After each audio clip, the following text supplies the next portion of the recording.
Bonjour, ravie de vous retrouver pour cette nouvelle vidéo. Alors, je vais vous parler du changement et alors justement, on change de cadre, je vous emmène prendre l'air.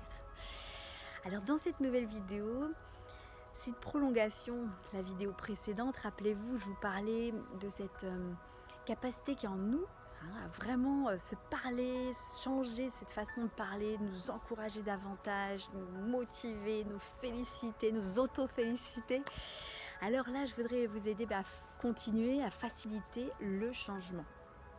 Pour cela, je vais vous parler quand même des bienfaits du changement, parce qu'on a cette chance aujourd'hui, c'est qu'on a des sciences, des neurosciences qui étudient vraiment ce changement. Et on s'aperçoit, notamment grâce aux chercheurs de l'Institut Pasteur, que le changement permet d'aider le cerveau, de stimuler le cerveau à créer de nouvelles neurones via les cellules souches.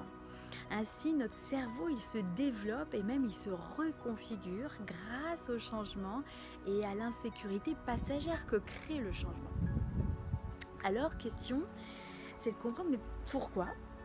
Et ça, c'est une question qui m'a vraiment quand même bien occupée aussi, qui m'a bien intéressée. Pourquoi on résiste au changement? On regarde en France, notre pays adoré. On s'aperçoit qu'on a quand même aussi des résistances qui sont presque culturelles. Quand on regarde les préjugés, quand on entend les préjugés sur les Français, c'est vrai qu'on est souvent perçus comme des champions incontestés des grèves et des conflits sociaux qui s'embourbent, souvent. On regarde collectivement aussi, on fait l'expérience des changements aussi au travail, en famille, en couple, et même, toutes les sphères de vie, le changement aussi, on y résiste. On se rend compte aussi à notre échelle individuelle, on est des super résistants. Même face à des changements qu'on a envie de faire. Quand même un comble, on a envie de transformer, de modifier des comportements, des habitudes, des façons d'être, des façons de vivre en fait, qui finissent par être toxiques. Et on essaye et on n'y arrive pas toujours. Il y a cette phrase qui revient souvent, c'est plus fort que moi. Comprendre que malgré la volonté, on a du mal à changer des comportements par moment, et même si ces comportements, on n'en veut plus. Comprendre que la volonté n'est pas suffisante. Ça, c'est quand même important d'intégrer ça.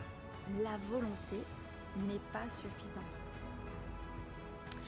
Alors, ça vous l'avez peut-être vous expérimenté personnellement. Vous voulez arrêter de ruminer, de cogiter, vous voulez modifier l'équilibre de vie et reprendre du temps, de l'espace pour vous, pour votre couple, pour votre famille, pour vos enfants, je ne sais quoi encore. Vous voulez changer vraiment une hygiène de vie profondément, une façon de vous nourrir, etc. Et on se rend compte, c'est pas si facile que ça par moment. Alors moi, c'est vraiment une question qui m'a impacté fort, notamment quand j'ai fait un changement professionnel, comprendre comment on peut résister, on entend, on a envie, et puis j'ai senti ça, vraiment ce blocage, cet empêchement. Et c'est ça que je voudrais vous partager aujourd'hui, c'est de vous aider à lever ces empêchements, ces blocages. Et pour cela, il faut s'intéresser, il faut vraiment s'intéresser et comprendre le fonctionnement de notre cerveau et comprendre les mécanismes du changement. Alors, évidemment, c'est un vaste sujet, mais si déjà aujourd'hui on peut intégrer que derrière un train, il s'en cache un autre, on va respirer profondément, on va souffler et capter aujourd'hui que derrière la volonté, c'est le siège du cerveau rationnel. Eh bien, il y a autre chose qui se cache, il y a le cerveau reptilien, l'automate plus ou moins, on appelle aussi automate, et le cerveau émotionnel. Et en décryptage, en bref, si on fait vraiment court, il faut comprendre que pour se faciliter le changement, il faut s'occuper, il faut parler à ce cerveau émotionnel. Et ce cerveau émotionnel, il est assisté d'un copilote qui s'appelle le cerveau automate, et ils fonctionnent tous les deux 7 sur 7, 24 sur 24, c'est des machines, ils travaillent, ils s'arrêtent jamais. L'automate, lui, il assure quoi? La régulation des battements du cœur, de la température corporelle, notre glycémie, etc. Donc, autrement dit, c'est lui qui va permettre à notre corps de se renouveler. Lui, il va vraiment activer ce renouvellement et heureusement qu'il est là. Ce cerveau, ce qui fait que notre peau se renouvelle, les globules rouges aussi qui portent notre oxygène se renouvellent, on n'en a même pas conscience, on est bien d'accord. Il y a aussi le cerveau émotionnel, ou le système limbique, on l'appelle aussi le système limbique, et lui, il est en charge de tout le traitement des émotions. Il fait bien le relais entre le cortex et l'automate. C'est le réservoir de nos mémoires émotionnelles. C'est le réservoir de nos mémoires émotionnelles. Et c'est lui qui doit être mobilisé pour faciliter le changement. Et on l'a effectivement vu aussi avec des courbes du changement de Kubler-Ross par exemple, où finalement on s'aperçoit que dans le changement, on traverse des étapes, c'est un vrai processus qui mobilise aussi des émotions, du déni à la colère, au marchandage, à la tristesse. Et puis finalement à cette étape d'acceptation, où on permet au changement d'être et d'exister. Alors comment parler à ce cerveau émotionnel? Vous allez me dire quand même comment on fait quoi. Et c'est bien là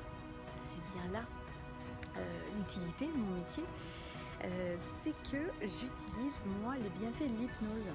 Cette hypnose, ça va rétablir une communication efficace entre votre cerveau émotionnel et votre cerveau rationnel. On va lâcher la bataille pour vraiment réinstaller cette alliance entre ces différentes parties du cerveau, si on peut dire. Alors, est-ce que cette vidéo sur le changement, elle vous fait écho? C'est sûr que vraiment c'est très vaste comme sujet, mais j'espère déjà vous en avoir livré des clés. Merci d'avance pour vos likes, vos partages, vos interactions, parce que c'est vraiment précieux, c'est hyper précieux. Ça me permet moi aussi d'interagir avec vous, et puis ça me permet aussi d'être visible, et ça va me permettre d'apporter aussi de l'aide à plus de gens. Donc merci. Je vous dis à la semaine prochaine, et je continuerai sur ce sujet avec le changement dans le couple. Allez, je vous souhaite une très belle semaine, à bientôt.